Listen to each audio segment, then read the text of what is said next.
Bharuch C division પોલીસે ખોવાયેલી bag તેના મૂળ માલિકને પરત કરી. ભરૂચ શહેર સી ડિવિઝન પોલીસ સ્ટેશન દ્વારા એક સરાહનીય કામગીરી કરવામાં આવી છે. રોડ પર મળી આવેલી રોકડ રકમ તથા અગત્યના દસ્તાવેજો ધરાવતી બેગને તેના મૂળ માલિક સુધી પહોંચાડી પોલીસે પ્રજાનો વિશ્વાસ વધુ મજબૂત કર્યો છે. ભરૂચ શહેર સી ડિવિઝન પોલીસ સ્ટેશનના પોલીસ સબ ઇન્સ્પેક્ટર આર.એસ. પટેલ અને તેમની ટીમ પેટ્રોલિંગમાં હતી તે દરમિયાન એક જાગૃત નાગરિકે પોલીસને રસ્તા પરથી મળી આવેલી એક પર્સ બેગ સોંપી હતી. પોલીસે બેગની તપાસ કરતા તેમાં રોકડ રકમ તેમજ જરૂરી દસ્તાવેજો મળ્યા હતા. દસ્તાવેજોમાં રહેલી આધાર કાર્ડની માહિતીના આધારે માલિકની ઓળખ કરવામાં આવી. તપાસ દરમિયાન જાણવા મળ્યું કે બેગના માલિક વડોદરા જિલ્લાના વાઘોડિયા તાલુકાના મહેનજાપા ગામના રહેવાસી છે. પોલીસે આધાર કાર્ડમાં ઉપલબ્ધ વિગતોના આધારે માલિકનો સંપર્ક કરી તેમને ભરૂચ શહેર સી ડિવિઝન પોલીસ સ્ટેશન ખાતે બોલાવ્યા હતા.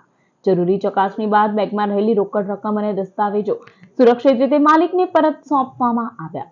પોતાની ખોવાયેલી બેગ પરત મળતા માલિકે ભરૂચ પોલીસનો આભાર વ્યક્ત કર્યો હતો.